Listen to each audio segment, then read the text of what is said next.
The Peton Manufacturing plant was in crisis. Their crown jewel, a 50-year-old industrial press worth millions, had fallen silent. Every idle day meant a $50,000 loss. 10 engineers had spent 3 exhausting weeks crawling over every circuit, swapping control boards, recalibrating sensors, running endless diagnostics. Nothing worked. The factory floor, once a place of steady rhythm and purpose, buzzed now with frustration. Sweat-streaked faces, stained coveralls, and exhausted eyes told the story of failure. Bill Cartwright, the chief engineer, barked orders no one believed in anymore. Travis, the rookie, scrolled through blueprints that had already been dissected 100 times. Cody slammed his wrench into the toolbox. Jake muttered that nothing made sense. Buck Harrison, the grizzled foreman, only shook his head. The company was hemorrhaging money, and the CEO was running out of patience. In the executive office above, Harrison J. Peton III, heir to the company's legacy, stared at financial reports that looked more like obituaries. Their biggest client had just given an ultimatum: deliver by Friday or lose a contract worth $2 million. Failure wasn't an option, but so far, failure was all his experts had delivered. That's when Buck pulled a dog-eared business card from his pocket. "Maybe it's time we tried something different," he said quietly. The name on the card: Delilah Mae Thompson. The next morning, a rumbling old Ford pickup pulled into the lot. Out stepped a woman in jeans and sneakers, her chestnut hair tied back, her tool bag slung over her shoulder. She didn't look like a savior, she didn't look like an engineer, and that was exactly why the men on the floor whispered as she walked past. "This is her? She looks like she should be fixing lawnmowers, not industrial presses." "Desperate times, man," another replied. Delilah ignored the machines had never judged her. She approached the silent press, laid a palm against its steel frame, and closed her eyes. "Every machine has a voice," she said softly. "When they're sick, they whisper secrets."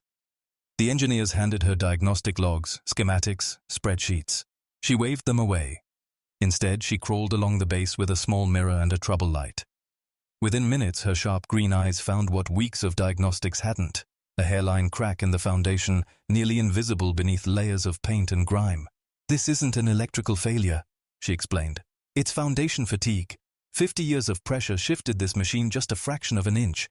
The sensors aren't lying, they're misaligned. You've been chasing ghosts." The room went silent. 3 weeks of experts, undone in 3 sentences.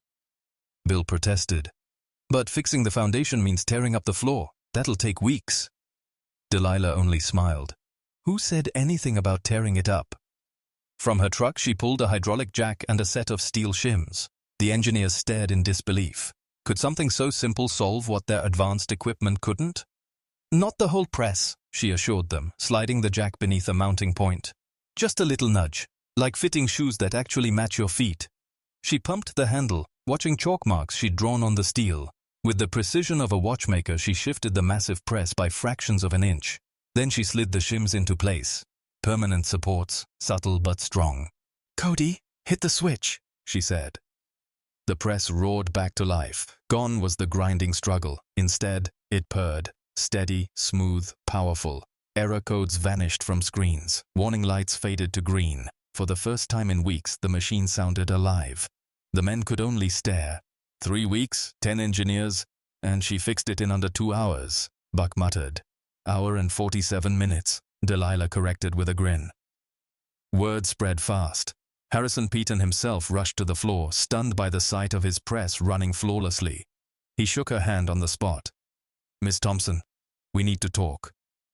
That talk changed everything. Within months, Delilah wasn't just the woman who saved the company. She became its senior consultant.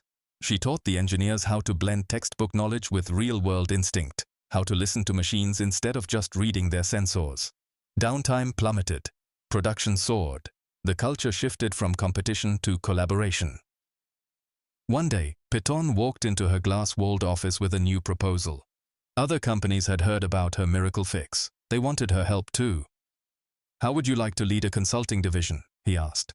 Delilah looked down at the press below, the same one that nearly bankrupted the company, now humming with perfect rhythm. She smiled. "Maybe it's time to teach the world how to listen. Because sometimes the greatest expertise doesn't come from textbooks or degrees. It comes from calloused hands, a sharp eye,